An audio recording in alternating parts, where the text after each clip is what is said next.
ত্রাণকর্তা হিসেবে আবির্ভূত হন জিয়াউর রহমান। তিনি পুনরায় জামায়াতে ইসলামীকে বাংলাদেশের রাজনীতিতে ফিরিয়ে আনেন, অথচ সেই ইতিহাস আজ ভুলে গেছে অনেকে। জিয়াউর রহমানকে বলা হয় বাংলাদেশের সবচেয়ে জনপ্রিয় প্রেসিডেন্ট।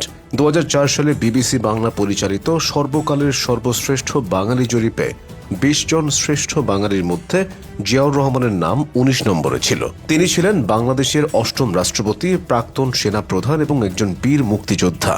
মুক্তিযুদ্ধে তিনি সেক্টর কমান্ডার ছিলেন। সেক্টর কমান্ডারের পাশাপাশি জেড ফোর্সের অধিনায়কও ছিলেন তিনি। বাংলাদেশ স্বাধীন হলে তার বীরত্বের জন্য বাংলাদেশ সরকার তাকে বীর উত্তম উপাধিতেও ভূষিত করে। জিয়াউর রহমান 1936 সালের 19 জানুয়ারি বগুড়ার নসিপুর ইউনিয়নের বাগবাড়ি গ্রামে জন্মগ্রহণ করেন। শৈশবে তার ডাকনাম ছিল কমল। 5 ভাইয়ের মধ্যে তিনি ছিলেন দ্বিতীয়। তার বাবা মনসুর রহমান কলকাতার একটি সরকারি দফতরে একজন রসায়নবিদ ছিলেন।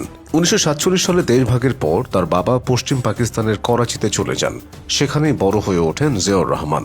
পাকিস্তানে গিয়ে তিনি ভর্তি হন করাচি একাডেমি স্কুলে। করাচি একাডেমি স্কুল থেকে 1952 সালে কৃতিত্বের সাথে মাধ্যমিক শিক্ষা সম্পন্ন করেন। এরপর 1953 সালে করাচির ডিজে কলেজে ভর্তি হন তিনি।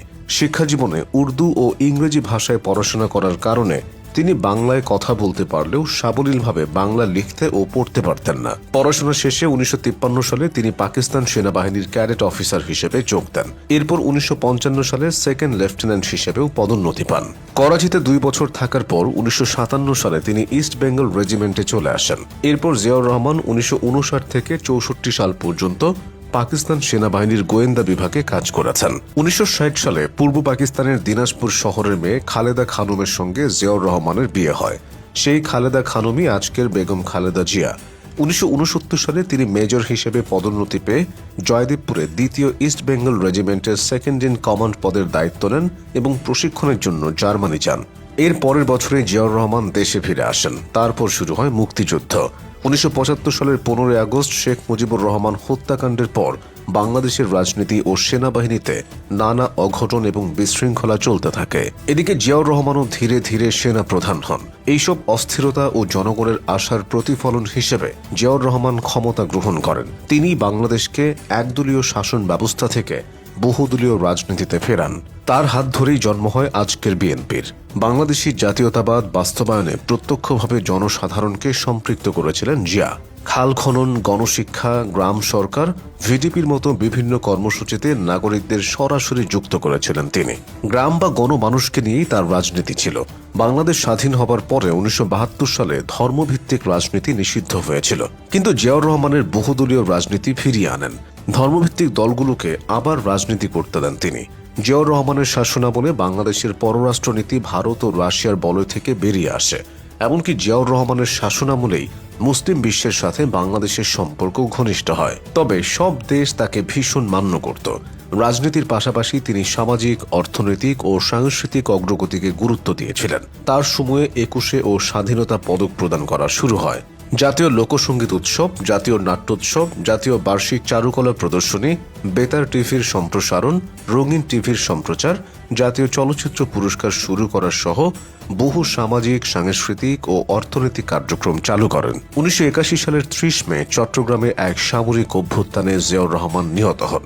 তবে শহীদ জিয়ার আদর্শ আজও বাঙালিদের মাঝে সবচেয়ে জনপ্রিয়। মাওলানা ভাসানী এক জনসভায় বলেছিলেন, আসাম আমার, পশ্চিমবঙ্গ আমার, ত্রিপুরাও আমার। এগুলো ভারতের কবল থেকে ফিরে না পাওয়া পর্যন্ত বাংলাদেশের স্বাধীনতা ও মানচিত্র পূর্ণ হতে পারে না। কলকাতা যদি বাংলাদেশের অংশ হয়, তাহলে বাংলাদেশ হবে বিশ্বের 3য় বৃহত্তম জনবহুল দেশ। চীন এবং ভারতের পরের স্থানে থাকবে বাংলাদেশের জনসংখ্যা। বাংলাদেশ এবং পশ্চিমবঙ্গের সম্মিলিত জনসংখ্যা দাঁড়াবে প্রায় 33 কোটি। তাছাড়া কলকাতা বাংলাদেশের অংশ হলে বাংলাদেশের আয়তনও বেড়ে যাবে। বাংলাদেশ পেয়ে যাবে তার নিজস্ব বিশাল ভূখণ্ড। এতে করে বঙ্গোপসাগরের ওপর বিশাল কর্তৃত্ব চলে আসবে কেবল বাংলাদেশের হাতে। অন্যদিকে যদি আসাম, ত্রিপুরা বাংলাদেশের সঙ্গে যুক্ত হয়, তবে বাংলাদেশ হবে এই অঞ্চলের সবচেয়ে শক্তিশালী রাষ্ট্র। বর্তমানে বাংলাদেশের আয়তন 1,47,570 বর্গ কিলোমিটার। অপরদিকে কলকাতা বা পশ্চিমবঙ্গের আয়তন 88,752 বর্গ কিলোমিটার। কলকাতা যদি বাংলাদেশের অংশ হয়, তখন অখণ্ড বাংলাদেশের আয়তন গিয়ে দাঁড়াবে 2,36,000 322 বর্গ কিলোমিটার। বাংলাদেশ হবে পুরো বিশ্বে পঞ্চম বৃহৎ অর্থনীতির দেশ। এতে করে বিশ্বের কোনো দেশ বাংলাদেশের সামনে মাথা তুলে দাঁড়ানোর সাহস পাবে না। বন্ধুরা, আপনি কি জানেন এই কলকাতা শহরটি একটা সময় অখণ্ড বাংলার অংশ ছিল, কিন্তু শুধুমাত্র ইংরেজ ও পশ্চিম পাকিস্তানিদের সম্মিলিত একটি ষড়যন্ত্রের রোষানলে পড়ে কলকাতা শহরটিকে বাংলাদেশের মূল ভূখণ্ড থেকে হারাতে হয়। কিন্তু কি ছিল সেই ষড়যন্ত্র? ঠিক কি কারণে কলকাতাকে বাংলাদেশ থেকে আলাদা করা হয়েছিল এবং কলকাতার মানুষ কেন আবারও বাংলাদেশের সঙ্গে যুক্ত হতে চায়? এর সবকিছুই জানতে পারবেন আমাদের আজকের ভিডিওতে। আশা করছি ভিডিওটিতে একটি লাইক দিয়ে শেষ পর্যন্ত দেখবেন। তো চলুন শুরু করি। ভারতের স্বাধীনতার আগে কলকাতা ছিল ভারতের সবচেয়ে ধনী ও জনবহুল শহর। ব্রিটিশ শাসন আমলে পুরো পশ্চিমবঙ্গ রাজ্যটি কলকাতা নামে পরিচিত ছিল। ব্রিটিশ শাসন আমলে কলকাতা ছিল ভারত, পাকিস্তান এবং বাংলাদেশের রাজধানী। কলকাতা শহরটি থেকে ব্রিটিশরা ঢাকা থেকে দিল্লি পর্যন্ত শাসন করত, তাই কলকাতা শহরটির গুরুত্ব কতটুকু তার বলার অপেক্ষা রাখে না। ব্রিটিশ শাসন আমলে কলকাতা ছিল পুরো এশিয়ার মধ্যে সবচেয়ে ধনী একটি শহর। একসময় লন্ডনের পর সমগ্র ব্রিটিশ সাম্রাজ্যের দ্বিতীয় গুরুত্বপূর্ণ রাজধানী ছিল কলকাতা। বর্তমানেও এই শহরটি ভারতের শিক্ষা, অর্থনীতি ও সংস্কৃতির প্রধান কেন্দ্রবিন্দু। আধুনিক ভারতবর্ষের শিল্পায়ন শুরু হয় মূলত কলকাতা নগরীকে কেন্দ্র করেই। 1780 সালে কলকাতাতেই ভারতবর্ষের প্রথম ছাপাখানা চালু হয়। ব্রিটিশরা কলকাতাতে এই ছাপাখানা চালু করার পর কলকাতার শিক্ষা দীক্ষা ও সমাজ ব্যবস্থায় এক বৈপ্লবিক পরিবর্তন শুরু হয়। 1854 সালে ভারতবর্ষের প্রথম রেল লাইন চালু হয় কলকাতাতে। শুধু ভারত নয়, বরং পুরো এশিয়া মহাদেশের সর্বপ্রথম বৈদ্যুতিক বাতি চালু হয় কলকাতা শহরে। ব্রিটিশদের কারিগরি সহায়তায় 1895 সালে কলকাতায় প্রথম বৈদ্যুতিক বাতি জ্বলে ওঠে। কলকাতা ব্রিটিশ সাম্রাজ্যের রাজধানী হওয়ার কারণে শিক্ষা দীক্ষা, অবকাঠামো সবকিছুতেই ছিল ভারতবর্ষের সর্বশ্রেষ্ঠ। একবার ভাবুন তো, সেই কলকাতা যদি বাংলাদেশের অংশ হতো তাহলে বাংলাদেশ আজ কতটা উন্নত দেশ হতো। কলকাতা বাংলাদেশের হাতছাড়া হওয়ার প্রধান কারণ ছিল মোহাম্মদ আলী জিন্নাহর তীক্ষ্ণ কূটকৌশল। ভারত ভাগের সময় কলকাতা যদি পূর্ব পাকিস্তানের অংশ হতো তাহলে পুরো পশ্চিম পাকিস্তানের নিয়ন্ত্রণ চলে যেত পূর্ব পাকিস্তানের বাঙালিদের হাতে। কারণ ভারত ভাগের সময়কালে পূর্ব বাংলা এবং কলকাতার সম্মিলিত জনসংখ্যা ছিল পশ্চিম পাকিস্তানের মোট জনসংখ্যার চেয়ে কয়েক গুণ বেশি। তৎকালীন পাকিস্তানের নেতা জিন্নাহ সাহেব ছিলেন খুবই দূরদর্শী সম্পন্ন একজন ব্যক্তি। তিনি পূর্ব ও পশ্চিম পাকিস্তানের জনসংখ্যার এই বিশাল তারতম্য বুঝতে পারেন। জিন্নাহ তখনই অনুধাবন করতে পেরেছিলেন কলকাতা যদি পূর্ব পাকিস্তানের অংশ হয় তাহলে পশ্চিম পাকিস্তানিরা কখনোই পাকিস্তানের রাষ্ট্রপতি বা প্রধানমন্ত্রী হতে পারবে না। কারণ পশ্চিম পাকিস্তানের তুলনায় পূর্ব পাকিস্তানের জনসংখ্যা বেশি হবে। পাকিস্তানে যদি কোনো জাতীয় নির্বাচন অনুষ্ঠিত হয় সেখানে বাঙালিরাই বারবার প্রধানমন্ত্রী ও রাষ্ট্রপতি হিসেবে বিজয়ী হবে। তাছাড়া কলকাতা পাকিস্তানের ভাগে পড়লে অবধারিতভাবেই পাকিস্তানের রাজধানী হবে কলকাতা। কারণ তৎকালীন সময়ে পশ্চিম পাকিস্তানে প্রতিষ্ঠিত কোনো শহর ছিল না, তাই কলকাতাই হবে পাকিস্তানের একমাত্র রাজধানী। আর কলকাতা পাকিস্তানের রাজধানী হলে সেখানে বাঙালিদের দাপট থাকবে, এটাই স্বাভাবিক। আর সেই জিনিসটাই চাইতেন না মোহাম্মদ আলী জিন্নাহ। এজন্য জিন্নাহ সাহেব বাঙালিদের বিরুদ্ধে ঘৃণ্য এক চক্রান্ত শুরু করেন। মোহাম্মদ আলী জিন্নাহ কংগ্রেস নেতা জওহরলাল নেহরুর সঙ্গে দেখা করে কলকাতার বিনিময়ে পাঞ্জাব প্রদেশকে পাকিস্তানের সঙ্গে যুক্ত করার প্রস্তাব করেন। ভারতীয় কংগ্রেসের নেতারা জিন্নাহর এই প্রস্তাবে সঙ্গে সঙ্গেই রাজি হয়ে যান। কারণ ভারতবর্ষে ব্রিটিশদের ফেলে যাওয়া আধুনিক অবকাঠামো, বিশ্ববিদ্যালয়, গবেষণাগার, রাস্তাঘাট সবকিছুই ছিল কলকাতাতে। জিন্নাহর কাছ থেকে লোভনীয় প্রস্তাব পাওয়ার পর সেটি লুফে নিতে কংগ্রেস নেতারা বিন্দুমাত্র দ্বিধা করেনি। পাঞ্জাবের কিছু অংশ পশ্চিম পাকিস্তানকে ছেড়ে দেওয়ার বিনিময়ে কলকাতা শহরটিকে বাংলার ভূখণ্ড থেকে চিরদিনের জন্য ছিনিয়ে নেয় কংগ্রেস নেতারা। তবে পূর্ব বাংলার নেতারা কলকাতার বিনিময়ে পশ্চিম পাকিস্তানের ভূমি বাড়ানোর প্রস্তাবকে ঘৃণা ভরে প্রত্যাখ্যান করে। পূর্ব বাংলার অধিকাংশ বাঙালি নেতা জিন্নাহর এই প্রস্তাবকে মেনে নেয়নি। তৎকালীন পূর্ব বাংলার প্রভাবশালী নেতা মাওলানা ভাসানী, হোসেন শহীদ সোহরাওয়ার্দী ও শেরেবাংলা একে ফজলুল হক কলকাতাকে পূর্ব পাকিস্তানের অংশ থেকে আলাদা করার ঘোর বিরোধিতা করেন। ব্রিটিশ আমলে ভারত ভাগের আগে ভারতের সবচেয়ে ধনী শহর ছিল কলকাতা, কিন্তু ভারতের স্বাধীনতার পর হারিয়ে যায় কলকাতার সেই মুকুট। ভারত ভাগের পর সব দিক থেকে পিছিয়ে যায় কলকাতা। উইকিপিডিয়ার তথ্য অনুযায়ী বর্তমানে ভারতের পশ্চিমবঙ্গ রাজ্যের মাথাপিছু আয় মাত্র $1,168, যেখানে বাংলাদেশের জনগণের মাথাপিছু আয় প্রায় $2,824 বেশি। যেই কলকাতা শহরটি মূলত পূর্ব বাংলার বাঙালিদের শ্রমে ঘামে রক্তে গড়ে উঠেছিল, যেই কলকাতার শিল্প কারখানাগুলোর কাঁচামালের প্রধান যোগানদাতা ছিল পূর্ব বাংলার কৃষকেরা, যেই কলকাতার বড় বড় অট্টালিকা থেকে শুরু করে রাস্তাঘাট সবই নির্মিত হয়েছে পূর্ব বাংলার মানুষের শ্রমে ও ঘামে, সেই কলকাতার অধিকাংশ বাঙালিরাই চায় বাংলাদেশ কলকাতা এক হয়ে গড়ে উঠুক এক অখণ্ড বাংলা। কলকাতা আবারও ফিরে পাক তার হারানো সেই মুকুট। তো বন্ধুরা, আপনারাও কি প্রত্যাশা করেন দুই বাংলা এক হয়ে গড়ে উঠুক এক অখণ্ড বাংলা? কমেন্ট করে জানিয়ে দিন আপনার মূল্যবান মতামত। দেখা হবে পরবর্তীতে কোনো ভিডিওতে। ভালো থাকুন, সুস্থ থাকুন, আল্লাহ হাফেজ। পেরিয়ে গেছে 46 বছর, কিন্তু একটা হত্যাকাণ্ডের রহস্য আজও মোছেনি। প্রেসিডেন্ট জিয়াউর রহমান।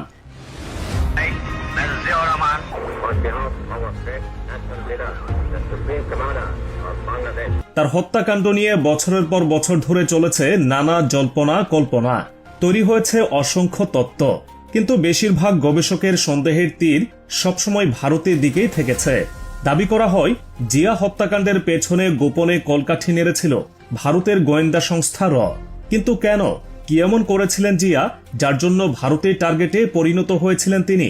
উত্তরটা লুকিয়ে আছে বঙ্গোপসাগরের গভীরে ছোট্ট এক ভূখণ্ডের ইতিহাসে।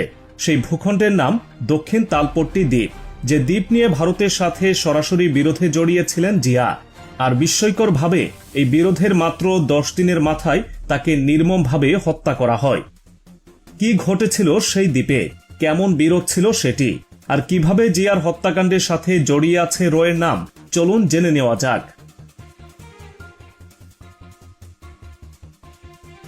ঘটনা শুরু 1970 সাল। প্রলয়ঙ্করী ঘূর্ণিঝড় ভোলা লণ্ডভণ্ড করে দিয়েছিল বাংলাদেশের উপকূল। লক্ষ লক্ষ মানুষের প্রাণহানি সেই ভয়াল স্মৃতির সাক্ষী হয়ে বঙ্গোপসাগরের বুকে জেগে ওঠে এক নতুন দ্বীপ, বাংলাদেশ, যার নাম দেয় দক্ষিণ তালপট্টি, আর ভারত নাম দেয় নিউমোর। ছোট্ট এই দ্বীপটি হয়ে ওঠে দুই দেশের মধ্যে এক বিশাল বিভাজনের কারণ। কিন্তু কেন? ভূবিশ্লেষকদের মতে দক্ষিণ তালপট্টির মাটির নিচে লুকিয়েছিল বিপুল পরিমাণ গ্যাস, কয়লা আর খনিজ সম্পদের এক বিশাল ভাণ্ডার। আর ঠিক এই কারণেই দ্বীপটির উপর দুই দেশেরই সেন দৃষ্টি পড়ে। বিবাদের মীমাংসার জন্য 1979 সালে ভারতে দুই দেশের প্রধানমন্ত্রী পর্যায়ে একটি বৈঠক অনুষ্ঠিত হয়। বাংলাদেশের তৎকালীন প্রেসিডেন্ট জিয়াউর রহমান দ্বীপটি যে বাংলাদেশের তা প্রমাণ করার জন্য অসংখ্য তথ্য উপাত্ত এবং স্যাটেলাইট ছবি পেশ করেন। কিন্তু ভারত কোনো যুক্তি মানতে নারাজ ছিল। তারা এক প্রকার গায়ের জোরেই দ্বীপটি নিজেদের বলে দাবি করতে থাকে। শুধু তাই নয়, ভারত তাদের নৌবাহিনীর যুদ্ধজাহাজ পাঠিয়ে দ্বীপটি ঘিরে ফেলে এবং সেখানে বিএসএফ এর সীমান্ত চৌকি স্থাপন করে বসে। ভারতের এই আগ্রাসনের সামনে বেশিরভাগ দেশই হয়তো চুপ করে থাকত, কিন্তু জিয়াউর রহমান ছিলেন ভিন্ন ধাতুতে গড়া। ভারতের মতো বিশাল এক শক্তির সামনে মাথা নত করেননি তিনি। পাল্টা ব্যবস্থা নিয়েছিলেন জিয়াউর রহমান। তিনি কোস্টগার্ডে 2টি অস্ত্রসজ্জিত গানবোট পাঠান সেই দ্বীপে, আর 25,000 বর্গ কিলোমিটারের সেই ভূখণ্ডে উড়িয়ে দেন বাংলাদেশের লাল সবুজ পতাকা। ভারতের মতো একটি দেশের বিরুদ্ধে বাংলাদেশের মতো একটি ছোট দেশের রাষ্ট্রপতির এমন দুঃসাহসিক পদক্ষেপ, বিষয়টি ভারত একেবারেই ভালোভাবে নেয়নি। আর সম্ভবত সেদিনই জিয়ার ভাগ্য নির্ধারণ হয়ে গিয়েছিল। শোনা যায় এরপর থেকেই শুরু হয় জিয়াকে পৃথিবী থেকে সরিয়ে দেওয়ার চূড়ান্ত পরিকল্পনা। ভারতের সাবেক প্রধানমন্ত্রী মোরারজি দেশাইয়ের অত্যন্ত ঘনিষ্ঠ সহযোগী জনতা দলের সংসদ সদস্য সুব্রামানিয়াম স্বামী পরবর্তীতে এক বিস্ফোরক তথ্য দিয়েছিলেন। তিনি বলেছিলেন তৎকালীন প্রধানমন্ত্রী ইন্দিরা গান্ধীর অনুমোদন ক্রমে র প্রেসিডেন্ট জিয়াউর রহমানকে হত্যার একটি নীল নকশা তৈরি করেছিল। এই ষড়যন্ত্রের নেতৃত্বে ছিলেন র এর তৎকালীন প্রধান আরেন কাউ এবং কর্মকর্তা শঙ্করন নায়ার। যদিও এই দ্বীপ দ্বন্দ্বের আগেও জিয়া ভারতের নিশানায় ছিলেন। তাকে ক্ষমতা থেকে সরানোর জন্য ইন্দিরা গান্ধী একটি ফাইলও খুলেছিলেন। তবে 1977 সালে ভারতে ক্ষমতার পালাবদল ঘটে। মোরারজি দেশাইয়ের নেতৃত্বে জনতা দল সরকার গঠন করলে জিয়ার সাথে ভারতের সম্পর্কের উন্নতি হয়। মোরারজি দেশাই যখন রোয়ের এই ভয়ঙ্কর পরিকল্পনার কথা জানতে পারেন, তিনি প্রচণ্ড হতাশ হন এবং সঙ্গে সঙ্গে পরিকল্পনাটি বাতিল করার নির্দেশ দেন। রয়ের পক্ষ থেকে তাকে সতর্ক করা হয় যে পরিকল্পনাটি বাস্তবায়নের পথে অনেক দূর এগিয়ে গেছে এবং এই মুহূর্তে তা বাতিল করলে তাদের এজেন্টদের বড় ক্ষতি হতে পারে, কিন্তু দেশাই কোনো কথাই শুনেননি। এর ফলে জিয়াউর রহমান আরও কয়েক বছর দেশ শাসনের সুযোগ পান, কিন্তু তার ভাগ্যাকাশে দুর্যোগের মেঘ আবারও ঘনিয়ে আসে যখন ইন্দিরা গান্ধী পুনরায় ভারতের ক্ষমতায় ফিরে আসেন। আর ঠিক সেই সময়ে তালপট্টি দ্বীপ নিয়ে নতুন করে দ্বন্দ্ব শুরু হয়। আর সেই দ্বন্দ্বের জেরেই কি তবে জিয়ার জীবনের আলো নিভিয়ে দেওয়া হয়েছিল? এর পাশাপাশি আরও একটি বিষয় ভারতের জন্য বড় মাথা ব্যথার কারণ হয়ে দাঁড়িয়েছিল। জিয়াউর রহমান বাংলাদেশকে একটি পারমাণবিক শক্তিশালী রাষ্ট্র হিসেবে গড়ে তোলার স্বপ্ন দেখছিলেন। এর জন্য তিনি পাকিস্তানের সাথে গোপন বৈঠকও করেছিলেন। ভারতের জন্য এটি ছিল এক মহা চিন্তার বিষয়, কারণ একদিকে পারমাণবিক শক্তিধর পাকিস্তান, আরেকদিকে চীন। এর মাঝে যদি বাংলাদেশও সেই ক্ষমতা অর্জন করে, তবে এই অঞ্চলে ভারতের একক আধিপত্য ধরে রাখা অসম্ভব হয়ে পড়বে। এ কারণে ইন্দিরা গান্ধীর সরকার সবসময় জিয়াকে তাদের পথের কাঁটা হিসেবে দেখে এসেছে। এবার ফেরা যাক সেই দ্বীপের আলোচনায়। জিয়াউর রহমানকে হত্যার পর ভারত তালপট্টি দ্বীপে তাদের একচ্ছত্র আধিপত্য প্রতিষ্ঠা করে, কিন্তু আন্তর্জাতিক আদালতে মামলা হওয়ায় একটা সময় দ্বীপটিতে বাংলাদেশের মালিকানা পাওয়ার সম্ভাবনা তৈরি হয়। ঠিক তখনই ভারত তাদের পুরনো খেলা আবার শুরু করে। দ্বীপটি হারানোর ভয়ে তারা এক নতুন ষড়যন্ত্রে জাল বোনে। 2011 সালের কিছু আগে বাংলাদেশের সুন্দরবনের পশ্চিমে জেগে থাকা দক্ষিণ তালপট্টি দ্বীপটি যেন রহস্যজনকভাবে হারিয়ে যেতে শুরু করে। আজ সেই দ্বীপের কোনো দৃশ্যমান অস্তিত্ব নেই। বলা হয় সেটি পুরোপুরি সাগরের পানিতে ডুবে গেছে। কিন্তু কিভাবে? বাংলাদেশের সীমানার ভেতরে থাকা এত বড় একটি দ্বীপ কি সত্যিই প্রাকৃতিকভাবে বিলীন হয়ে গেছে, নাকি এর পেছনেও রয়েছে কোনো গভীর ষড়যন্ত্র? অভিযোগ ওঠে ভারতীয় কৌশলে দ্বীপটিকে ধ্বংস করে দিয়েছে। বাংলাদেশের দিকে বয়ে আসা হাড়িয়াভাঙা নদীর উজানে স্রোত আর পলি নিয়ন্ত্রণ করে তারা, ফলে নতুন করে পলি জমতে না পারায় তালপট্টি দ্বীপটি আর উঁচু হতে পারেনি। ধীরে ধীরে সাগরের অতলে হারিয়ে যেতে থাকে। এর কয়েক বছর আগে থেকেই ভারত বিশ্বজুড়ে প্রচার করতে শুরু করে যে উষ্ণায়নের ফলে তালপট্টি দ্বীপটি বিলীন হয়ে গেছে, এর আর কোনো অস্তিত্ব নেই। কিন্তু বাস্তবতা কি তাই? বাংলাদেশের প্রখ্যাত সমুদ্র বিজ্ঞানী ও ভূগোল বিশেষজ্ঞ প্রফেসর ডক্টর আব্দুর রব সম্পূর্ণ ভিন্ন এক তথ্য দিয়েছেন। তিনি বলেন দ্বীপটি এখনো পুরোপুরি বিলীন হয়ে যায়নি। ভাটার সময় এর চূড়া এখনো সামান্য ভেসে ওঠে, যদিও জোয়ারের পানিতে তা পুরোপুরি ডুবে যায়। তার মতে রেকর্ডপত্র অনুযায়ী দ্বীপটি সর্বদাই বাংলাদেশের, কিন্তু ভারত বরাবরই জোরপূর্বক এটি দখল করে রেখেছিল। একমাত্র প্রেসিডেন্ট জিয়াউর রহমানই পেরেছিলেন দ্বীপটির দখল নিতে। এরপর সমুদ্র সীমা নির্ধারণের অজুহাতে ভারত আর কখনোই বাংলাদেশকে সেখানে স্থায়ী ঘাঁটি গড়তে দেয়নি। ভারত একাধিকবার জরিপ করে বুঝতে পারে আন্তর্জাতিক আইন অনুযায়ী দ্বীপের মালিকানা তারা কখনোই পাবে না, বরং দ্বীপটি বাংলাদেশের হলে সমুদ্রে বাংলাদেশের অধিকার আরও বহুদূর বিস্তৃত হবে। তাই তারা দ্বীপটিকেই পৃথিবী থেকে সরিয়ে দেওয়ার পথ বেছে নেয়। মিয়ানমারের সাথে সমুদ্র সীমা মামলায় বাংলাদেশ জয়ী হওয়ার পর ভারত আরও হিংস্র হয়ে ওঠে। তারা হাড়িয়াভাঙা নদীর মোহনায় গ্রোয়েন নির্মাণ করে স্রোতের মুখ বাংলাদেশের দিকে ঠেলে দেয় এবং উজানে বাঁধ দিয়ে পলিপ্রবাহ আটকে দেয়।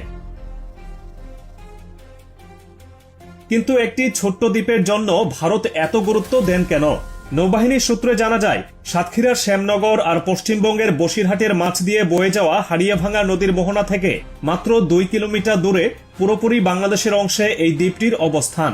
মজার বিষয় হলো দ্বীপটি যখন প্রথম আবিষ্কৃত হয় তৎকালীন খুলনা জেলা প্রশাসন জরিপ শেষে এর নাম দিয়েছিল দক্ষিণ তালপট্টি এবং প্রশাসনিক দলিলে নথিভুক্ত করেছিল। তখন ভারত কোনো আপত্তি জানায়নি। অথচ 1971 সালে যুদ্ধের ডামাডোলের মধ্যে পশ্চিমবঙ্গ সরকার হঠাৎ করে এর নাম দেয় নিউ মোর এবং রাতারাতি দখল করে নেয়। দেশের মেরিটাইম বিশেষজ্ঞরা বলেন আয়তনে ক্ষুদ্র হলেও ভূরাজনৈতিক দিক থেকে এর গুরুত্ব ছিল অপরিসীম। এই একটি দ্বীপের মালিকানার সাথে জড়িয়ে আছে বঙ্গোপসাগরে বাংলাদেশের বিশাল সমুদ্র অঞ্চলে সার্বভৌমত্ব। দক্ষিণ তালপট্টির মালিকানা পেলে বাংলাদেশের স্বাভাবিক সমুদ্র সীমার সাথে অতিরিক্ত কমপক্ষে 25,000 বর্গমাইল এলাকা যুক্ত হতো। আর এই বিশাল সমুদ্র অঞ্চলের নিচে কি আছে তা জানলে অবাক হবেন। দ্বীপটির আশেপাশে হাজার হাজার বর্গ কিলোমিটার এলাকা জুড়ে রয়েছে মৎস্য, তেল, গ্যাস সহ বিপুল সামুদ্রিক সম্পদের ভান্ডার। সমুদ্রতলে সঞ্চিত আছে লোহা, ম্যাঙ্গানিজ, অ্যালুমিনিয়াম আর তেজস্ক্রিয় খনিজ পদার্থের বিপুল সম্ভার, যার প্রমাণও মিলেছে বঙ্গোপসাগরের অগভীর মহিষপানে তেল ও গ্যাসের বিশাল মজুত আবিষ্কারের মাধ্যমে। দক্ষিণ তালপট্টি নিয়ে ভারতের কোনো যৌক্তিক বা আইনি দাবি কখনোই ছিল না, কিন্তু তারা গায়ের জোরেই দ্বীপটি দখল করে রেখেছিল। আর যখন আইনি লড়াইয়ে হেরে যাওয়ার সম্ভাবনা তৈরি হলো, তখন তারা দ্বীপটিকেই ধ্বংস করে দিল। সেন্ট মার্টিনের মতো তালপট্টি দ্বীপও পারত বাংলাদেশের সমুদ্র সীমাকে বহুদূর এগিয়ে নিতে। একটি দেশের সার্বভৌমত্ব, তার অঢেল সম্পদ আর একজন দেশপ্রেমিক রাষ্ট্রনায়কের জীবন সবকিছুই যেন হারিয়ে গেল সেই ছোট্ট দ্বীপের সাথে। জিয়াউর রহমানের হত্যাকাণ্ডের পেছনে আসল কারণ কি তবে এই দ্বীপ? ভারতের আগ্রাসনের বিরুদ্ধে রুখে দাঁড়ানোই কি তার জীবনের সবচেয়ে বড় ভুল ছিল? এই প্রশ্নগুলো আজও বাংলাদেশের বাতাসে ভেসে বেড়ায়। দক্ষিণ তালপট্টি আজ হয়তো পানির নিচে, কিন্তু এর সাথে জড়িয়ে থাকা ইতিহাস, ষড়যন্ত্র আর আত্মত্যাগের গল্প বাংলাদেশের মানুষের মন থেকে কখনোই মুছে যাবে না। এটি ইতিহাসের পাতায় এক অমীমাংসিত অধ্যায় হয়েই থাকবে। কারো কাছে মেজর জিয়া দেশের ইতিহাসের সর্বকালের সেরা রাষ্ট্রপতি, কারো চোখে তার শাসনামল ঘিরে রয়েছে নিন্দনীয় ইতিহাস। আসলে ঠিক কেমন ছিল জিয়াউর রহমানের শাসনকাল? দেশের অর্থনৈতিক, কূটনৈতিক ও রাজনৈতিক পরিকাঠামোর কি অবস্থা ছিল সে সময়? জিয়ার আমলে কি কি উন্নতি হয় দেশের? বিতর্কের জন্মই বা দিয়েছিল কোন বিষয়গুলো?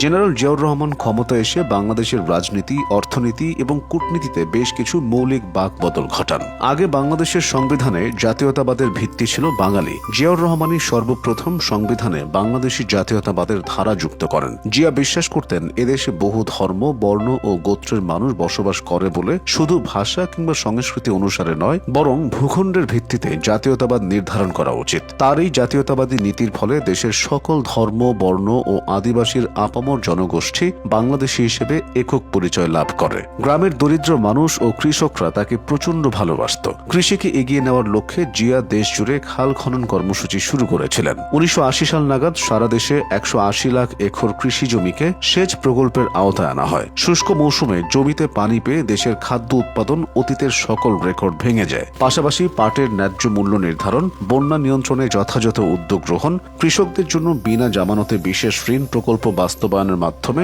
সাধারণ জনগণের কাছে হিরো হয়ে উঠেছিলেন জিয়াউর রহমান। ব্যাপক গণশিক্ষা কার্যক্রম, গ্রাম সরকার ব্যবস্থা প্রবর্তন এবং গ্রাম প্রতিরক্ষা বাহিনী গঠনও জনমনে গভীর রেখাপাত করে। দাতা গোষ্ঠীগুলো সরকারের উন্নয়ন পরিকল্পনার অগ্রগতিতে সন্তোষ প্রকাশ করে। হুমায়ুন আহমেদ দেয়াল উপন্যাসে মূল্যায়ন করেন, দেশে কাপড়ের অভাব কিছুটা দূর হলো, দ্রব্যমূল্য লাগাম ছাড়া হলো না, নদীতে প্রচুর ইলিশ ধরা পড়তে লাগলো। বাংলাদেশের মানুষ মনে করতে শুরু করলো অনেকদিন পর তারা এমন একজন রাষ্ট্রপ্রধান পেয়েছেন যিনি সৎ। নিজের জন্য কিংবা নিজের আত্মীয় স্বজনের জন্য টাকা পয়সা লুটপাটের চিন্তা তার মাথায় নেই, বরং তার মাথায় আছে দেশের জন্য চিন্তা। তিনি খাল কেটে দেশ বদলাতে চান। প্রেসিডেন্ট হিসেবে জিয়াউর রহমানের সততা ছিল প্রশ্নের ঊর্ধ্বে। জিয়ার মতো সৎ রাষ্ট্রপ্রধান এদেশে আর আসেনি। হুমায়ুন আহমেদ তার দেয়াল উপন্যাসে লিখেছেন, জিয়া মানুষটা সৎ ছিলেন, এতে কোনো সন্দেহ নেই। লোক দেখানো সৎ না, আসলেই সৎ। তার মৃত্যুর পর দেখা গেল জিয়া পরিবারের কোনো সঞ্চয় নেই। অর্থনৈতিকভাবে অতি সৎ একজন মানুষের দেখা পেয়ে বাংলাদেশের মানুষ আনন্দিত হলো। মূল কারণ, রাষ্ট্রপ্রধান হিসেবে এ ধরনের মানুষ তারা আগে দেখেনি। জনসংখ্যা বৃদ্ধির হারকে দেশের 1 নম্বর সমস্যা হিসেবে চিহ্নিত করে জনসংখ্যা নিয়ন্ত্রণে এক ছেলে এক মেয়ে ধারণাকে নীতি ও আদর্শ হিসেবে প্রচার করেন জিয়াউর রহমান। শিশুদের মেধা বিকাশের জন্য 1977 সালে শিশু একাডেমি প্রতিষ্ঠা করেছিলেন। একই বছর এদেশের সর্বোচ্চ বেসামরিক সম্মাননা পদক স্বাধীনতা পুরস্কারও প্রচলন করেন। দ্বিতীয় সর্বোচ্চ বেসামরিক পুরস্কার 21 পদক দেওয়া শুরু করেন তার আগের বছর থেকে। পুনরায় চালু করেন শিশুদের মেধা বিকাশে নতুন করে প্রতিযোগিতাও। প্রেসিডেন্ট জিয়ার আমলে গড়ে ওঠা গার্মেন্টস শিল্প আজ দেশের প্রধান রফতানি খাত। তিনি বহির্বিশ্বে দেশের অপ্রচলিত গার্মেন্টস শিল্প, হিমায়িত খাদ্য, হস্তশিল্প, চামড়া ও চামড়াজাত পণ্যের বাজার সম্প্রসারণ করেছিলেন। জিয়ার শাসনামলে বাংলাদেশের পররাষ্ট্রনীতি ভারত ও সোভিয়েত ইউনিয়ন বলয় থেকে বেরিয়ে আমেরিকা, চীন ও সৌদি আরবের দিকে ঝুঁকে পড়ে। দক্ষিণ এশিয়ার দেশগুলোর জোট সার্ক গঠনের ক্ষেত্রেও তিনি অগ্রণী ভূমিকা পালন করেছিলেন। আবার মুসলিম বিশ্বে, বিশেষ করে মধ্যপ্রাচ্যের সাথে বাংলাদেশের সম্পর্ক অনন্য উচ্চতায় পৌঁছে যায়। এ সময় মুসলিম দেশগুলোর কাছে জিয়াউর রহমানের গ্রহণযোগ্যতা ছিল অন্যরকম। এছাড়া তার শাসনামলে বাংলাদেশে জাতিসংঘ নিরাপত্তা পরিষদে অস্থায়ী সদস্য হিসেবে নির্বাচিত হয়। সংবিধানের শুরুতে বিসমিল্লাহির রহমানির রহিম সংযোজন করার মূল উদ্যোক্তা ছিলেন জিয়াউর রহমান। নৈতিকতা সম্পন্ন সুনাগরিক গড়ে তোলার জন্য স্বাধীন দেশে সর্বপ্রথম ইসলামী বিশ্ববিদ্যালয় প্রতিষ্ঠা করেছিলেন। তবে চাঁদেরও কলঙ্ক আছে, তেমনি জিয়াউর রহমানের শাসন আমলেরও রয়েছে বিতর্কিত কিছু দিক। মুক্তিযুদ্ধ, রক্ষী বাহিনীর সাথে ৭৫ পরপর ৩টি কু, সব মিলিয়ে সেনাবাহিনী তখন এলোমেলো এক অবস্থায় ছিল। কেউ কারো নির্দেশনা মানতে চাইত না, কে ঊর্ধ্বতন কে অধস্তন কিছুই আমলে নিচ্ছিল না কেউ। অফিসারদের মধ্যে যেমন শৃঙ্খলার ঘাটতি ছিল, সেনাদের মধ্যেও ছিল সৈনিক সৈনিক ভাই ভাই, অফিসারের রক্ত চাই, এর মতো স্লোগান দিতেন সেনারা। এমন পরিস্থিতিতে জিয়াউর রহমানের সামনে প্রধান চ্যালেঞ্জ ছিল সামরিক বাহিনীতে শৃঙ্খলা প্রতিষ্ঠা করা। জিয়ার আমলে মোট ১৯ বা মতান্তরে ২১টি সামরিক অভ্যুত্থানের চেষ্টা করা হয়েছিল। সবগুলো কঠোরভাবে দমন করেছিলেন চৌকস এই রাষ্ট্রনায়ক। এতগুলো অভ্যুত্থান বিনা রক্তপাতে সামলানো যায়নি। শত শত সেনাকে বরণ করতে হয় শৃঙ্খলা ভঙ্গের অভিযোগে। তবে সাবেক সেনাপ্রধান মাহবুবুর রহমানের মতে জিয়া সে সময় কঠোর না হলে সেনাবাহিনীর অবকাঠামো ধ্বংস হয়ে যেত। জিয়াউর রহমান ক্ষমতায় এসে একদলীয় শাসন ব্যবস্থা, বাকশাল প্রথা বাতিল করে। এর পরিবর্তে তিনি বহুদলীয় রাজনীতির পুনঃপ্রবর্তন করেন। স্বাধীনতার পর ১৯৭২ সালে ধর্মভিত্তিক রাজনীতি নিষিদ্ধ হয়েছিল। তিনি তা আবার চালু করলে উন্মুক্ত হয় ধর্মভিত্তিক রাজনীতির পথ। এর মাধ্যমে বাংলাদেশের স্বাধীনতার বিরোধিতাকারী জামায়াতে ইসলামী রাজনীতিতে সক্রিয় হওয়ার সুযোগ পায়। জামায়াতে ইসলামীকে রাজনীতিতে পুনর্বাসন করা নিয়ে আজও তীব্র বিতর্ক রয়ে গেছে। সব মিলিয়ে একজন শাসক হিসেবে প্রেসিডেন্ট জিয়ার জনপ্রিয়তা ছিল আকাশচুম্বী। জনগণ তাকে ঠিক কতটা ভালোবাসত এর প্রমাণ পাওয়া যায় তার মৃত্যুর পর ১৯৮১ সালের ২রা জুন রাজধানীর শেরেবাংলা নগরে অনুষ্ঠিত জানাজায়। নিজেদের প্রিয় প্রেসিডেন্টকে শেষবারের মতো বিদায় জানাতে সমাগম হয় লক্ষ লক্ষ মানুষের। আওয়ামী লীগ থাকলে বিএনপির অস্তিত্ব থাকবে, আওয়ামী লীগ না থাকলে বিএনপির অস্তিত্ব থাকবে না, এটা বিএনপির বোঝা উচিত। একটা গণতান্ত্রিক ধারা আমরা নিয়ে আসতে চাচ্ছিলাম। ২০০৯ সাল থেকে ২০২৪ সাল পর্যন্ত বাংলাদেশে গণতান্ত্রিক ধারা অব্যাহত ছিল, কিন্তু ইউনূস ক্ষমতায় এসেছে সম্পূর্ণ অগণতান্ত্রিক। কাজে আমি সাবধান করে দিচ্ছি, বিএনপি জামাত যথেষ্ট হয়ে গেছে, কিন্তু প্রত্যেকের চেহারা মনে রাখতে হবে, একজনকেও ছাড় দেওয়া হবে না। ডক্টর মোহাম্মদ ইউনূস ক্ষমতায় আসছে আরও টাকা বানাবে, কিন্তু এত মানুষের জীবন নেবে কেন? এভাবে মানুষের উপর হামলা করবে কেন? একের পর এক মানবাধিকার লঙ্ঘন করে যাচ্ছে, আর সমস্ত দোষ আমাদের উপরে দিচ্ছে। আমার আওয়ামী লীগের লোক মেরে সেখানে আন্তর্জাতিকভাবে সব জায়গায় সে প্রচার করে বেড়ায়, যেগুলি সব আওয়ামী লীগ করে। তার তো টাকা আছে, সে বাংলাদেশের টাকা চুরি করছে, লক্ষ লক্ষ কোটি কোটি টাকা সে বানিয়েছে, এবং সেই টাকা খরচ করে বিভিন্ন আন্তর্জাতিক মিডিয়া থেকে শুরু করে সব জায়গায়, তারপর আবার সিনেমা তৈরি করে সেই শহীদুল্লাহ সে আবার শর্ট ফিল্ম করে ইউনিভার্সিটিতে দেখায়, সমস্ত মিথ্যা বয়ান দিয়ে দিয়ে দেখাচ্ছে। অথচ সেই আবু সাইদ থেকে শুরু করে মুগ্ধ থেকে শুরু করে যতগুলি হত্যাকাণ্ড, সেই হত্যাকাণ্ডগুলি এটা আমরা করি নাই, এসব ইউনূসের সেই নিজের করার, এটা তার পরিকল্পিত, এবং কিন্তু দোষগুলি সব আমাদের। আর যারা এই ধরনের ঘটনাগুলি ঘটাচ্ছে তাদেরকে দিয়েছে দায় মুক্তি, অর্থাৎ এদের বিরুদ্ধে কোনো বিচার নাই, কোনো নালিশ নেই, কেউ কিছু করতে পারবে না। এটাই হচ্ছে তার নিয়ম। বাংলাদেশটা এখন এমন একটা অবস্থায় গেছে যে এটা একটা মানে জল্লাদখানা হয়ে গেছে। যখনই যেখানে সব এমন কোনো পরিবার নাই যে যাদের উপর হামলা, লুটপাট আর নির্যাতন না হচ্ছে। দেশে বিদেশে অগাধ সম্পদের মালিক বানিয়ে বসে আছে, আর একের পর এক আওয়ামী লীগকে শেষ করে দেবে। বিএনপি কি ভেবেছে সেটা আমি জানি না, তারা মনে হয় সাপের 5 পা দেখে ফেলেছে নাকি। ওরা যে লাফাচ্ছে আর এরকম একটার পর একটা ঘটনা ঘটাচ্ছে, সাথে জামাত তো আছেই, তাদের তো খুন খারাপই। তো এরপরে তাদের ভবিষ্যৎ কী, সেটাই আমার প্রশ্ন। আওয়ামী লীগ নিষিদ্ধ, আওয়ামী লীগের কাজ করতে দেবে না, ছাত্রলীগ নিষিদ্ধ। অপরাধটা কি? আমাদের দেশ স্বাধীন করেছি, দেশে উন্নয়ন করে দিয়েছি, বাংলাদেশকে উন্নয়নশীল দেশের মর্যাদা করেছি, দারিদ্রের হার কমিয়েছি, এটাই কি অপরাধ হয়ে গেল? দারিদ্রের হার কমিয়ে ফেলা থেকে ইউনূসের ক্ষুদ্র ঋণের ব্যবসা সীমিত হয়ে যাবে? সেই জন্য আবার দারিদ্রের হার বাড়ালো, মানুষের মাথাপিছু আয় কমে যাচ্ছে, সমস্ত জিনিসপত্রের দাম বেড়ে গেছে।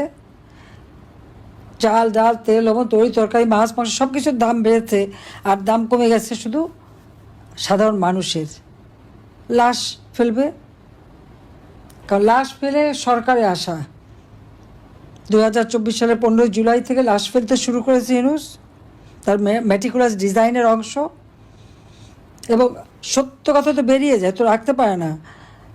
ইউনূসের এক সমন্বয়ক এনসিপি পার্টির নেতা আমার বিরুদ্ধে সাক্ষী দিতে যেয়ে বলে দিয়েছে 4 আগস্টে নাকি ইউনূসকে সরকার গঠন করতে বলে দিয়েছিল। জনগণের ভোটে নির্বাচিত সরকার প্রধান আমি, সেই ক্ষমতায় থাকতে আরেকজনকে এইভাবে সরকার গঠন করতে অনুরোধ করা কী কারণে? সংবিধান লঙ্ঘন করা, স্বাধীনতা সার্বভৌমত্ব লঙ্ঘন করা। আর ইউনূস এবং তার উপদেষ্টা সবারই তো আবার বিদেশি নাগরিকত্ব আছে। যে কটা উপদেষ্টা নিয়ে এসছে তার বোধহয় 60% তো বিদেশি নাগরিক।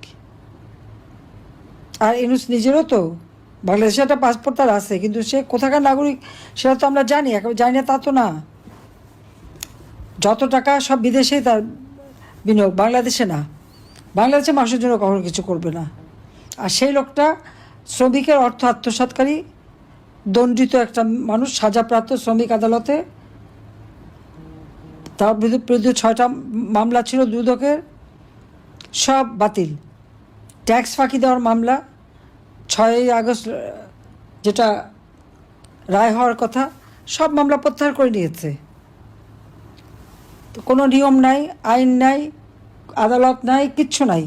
সব জায়গায় দলীয়করণ, নির্বাচন কমিশন, দুর্নীতি দমন কমিশন, পাবলিক সার্ভিস কমিশন, উচ্চ আদালত, সব কিছুতে তাদেরকে সব এই জঙ্গির ভয় দিয়ে সব পদত্যাগ করানো এবং সেখানে দলীয় লোক বসানো। বেশিরভাগই জামাতের লোকরা বিভিন্ন জায়গায় বসে আছে, আর বিএনপি হলো লুটপাটে ব্যস্ত আর আওয়ামী লীগ নিধনে ব্যস্ত। তা আওয়ামী লীগ থাকলে বিএনপির অস্তিত্ব থাকবে, আওয়ামী লীগ না থাকলে বিএনপির অস্তিত্ব থাকবে না। এটা বিএনপির বোঝা উচিত। একটা গণতান্ত্রিক ধারা আমরা নিয়ে আসতে চাচ্ছিলাম। 2009 সাল থেকে 2024 সাল পর্যন্ত বাংলাদেশে গণতান্ত্রিক ধারা অব্যাহত ছিল, কিন্তু ইউনূস ক্ষমতায় এসেছে সম্পূর্ণ অগণতান্ত্রিক, অবৈধভাবে, সংবিধান লঙ্ঘন করে এবং ধাপ্পাবাজি দিয়ে। সেই হাইকোর্টের যে মতামতের কথা বলা সেটাও মিথ্যাচার, আমার পদত্যাগের ছবি সেটাও মিথ্যা, আমাদের চিঠি লিখছে সেটাও মিথ্যা, সব ভুয়া। সমস্ত ভুয়া ঘটনা তথ্য দিয়ে ক্ষমতা দখল করে এখন আওয়ামী লীগ নেতা কর্মী হত্যায় যজ্ঞে নেমে গেছে। ইউনূসের কি, তার তো বিদেশি আর উপদেষ্টা তো ভাগবে, তো যারা দেশে আসছে তারা কোথায় যাবে? এই জঙ্গি সন্ত্রাসীরা যাবে কোথায়? এদের বিচার একদিন হবে। আজকে সারা বাংলাদেশের আকাশ বাতাস মাহারা সন্তানের কান্না, স্বামীহারা স্ত্রীর কান্না, পিতাহারা সন্তানের কান্না, ভাইহারা ভাইয়ের কান্না, ভাইহারা বোনের কান্না, বোনহারা ভাইয়ের কান্না। এই তো চলছে বাংলাদেশে। আর কত মানুষ কষ্ট পাবে? আমি দেশবাসীকে বলবো যে সবাই যেভাবে আছেন রুখে দাঁড়ান, সবাইকে প্রতিবাদ করতে হবে, সবাইকে এক হতে হবে, তাহলে এই দুঃশাসন থেকে আপনারা মুক্তি পাবেন। আমি আছি আপনাদের পাশে, আমি থাকবো। আমিও তো বাবা মা ভাই সব হারিয়েছি। আমার একটা বোন 5 আগস্ট আমাদের 2 বোনকেও হত্যা করার চক্রান্ত করেছিল, ষড়যন্ত্র করেছিল, কিন্তু আল্লাহ বাঁচিয়ে দিয়েছে। প্রতিবারই এভাবে আমি বেঁচে যাই। আমার বিরুদ্ধে সাক্ষী দেওয়ানোর জন্য সেই major general Zia, police officer, পুলিশের আইজিপি মামুন থেকে শুরু করে জনে জনে লোকদেরকে সাজা দিচ্ছে, অত্যাচার করছে, নির্যাতন করছে, আমার বিরুদ্ধে সাক্ষী দেওয়াবে। আর সাক্ষী দেওয়া তো লাগে না, আবু সাইদের বাবাই তো সাক্ষী দিয়ে গেছে।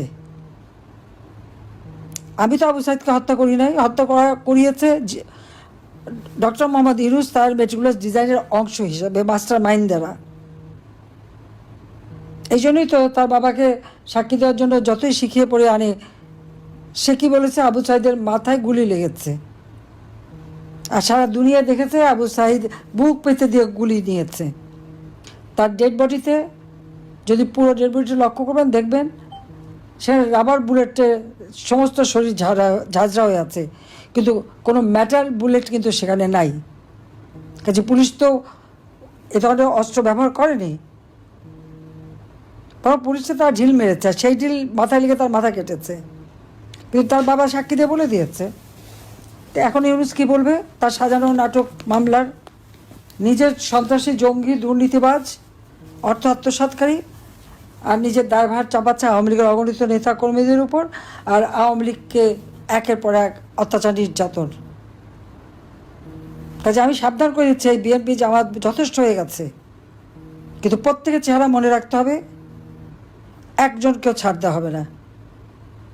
সবগুলি বিচার তো হবেই হবে, আর তাদের মব সন্ত্রাস করেছে ওর জবাব দেওয়া হবে।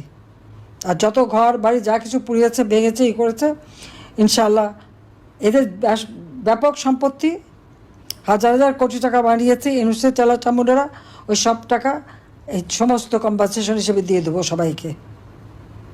আল্লাহ যেন সেই দিনটা দেয়, শুধু সেই দোয়া করেন। আমি আছি আপনাদের সাথে, দেশের মানুষের সাথে। সবাইকে ধন্যবাদ। জয় বাংলা, জয় বঙ্গবন্ধু, বাংলাদেশ চিরজীবী হোক।